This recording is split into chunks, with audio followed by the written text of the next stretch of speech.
ఒక ఋషికొండ మీద ప్యాలెస్ కట్టుకున్నటువంటి చరిత్ర.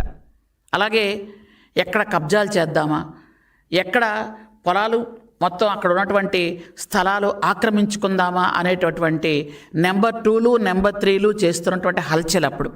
అలాగే వైజాగ్ పేరెత్తగానే గంజాయి గుర్తొచ్చేది. అరకు పాడేరు ఏరియాల్లో అప్పుడు వైజాగ్ జిల్లాలో ఉండేది కాబట్టి గంజాయి, ఎక్కడ చూసినా గంజాయి తోటలు. ఎందుకంటే వైజాగ్ చివరి జీ ఉంటే అది గంజాయిలా కనిపించేది అందరికీ.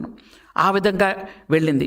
అలాగే మనం చూసుకున్నట్టయితే ఉత్తరాంధ్రలోనే ఒక దళితుడిని చంపేసి డోర్ డెలివరీ చేశారు. ఉత్తరాంధ్రలోనే ఒక దళిత డాక్టరు ఒక మాస్క్ అడిగినందుకు వెంటనే ఆయన చనిపోయే విధంగా చేసినటువంటి పరిస్థితులు మనం అంతా కూడా చూసాం. ఈరోజు ఉత్తరాంధ్ర చూసుకోండి. ఆ రోజు మీరు ఋషికొండని బోడుకొండ కొట్టి 550 కోట్లతో మీరు ప్యాలెస్ కడితే, ఈరోజు చూసుకున్నట్టయితే మనం వైజాగ్ అనగానే జీ అంటే మీ కాలంలో గంజాయి గుర్తొస్తే, మా కాలంలో వైజాగ్ జీ అంటే గూగుల్ గుర్తొచ్చే విధంగా మా లోకేష్ బాబు గారు చేశారని మేము గర్వంగా చెప్పుకోగలం. ఈరోజు గౌరవ ముఖ్యమంత్రి చంద్రబాబు నాయుడు గారు ప్రతి దేశ విదేశాల నుంచి పెట్టుబడులు తీసుకొచ్చే విధంగా లోకేష్ బాబు గారిని పూర్తి స్థాయిలో ఆ బాధ్యత అప్పచెప్పి తీసుకొచ్చే విధంగా మనం చూస్తున్నాం.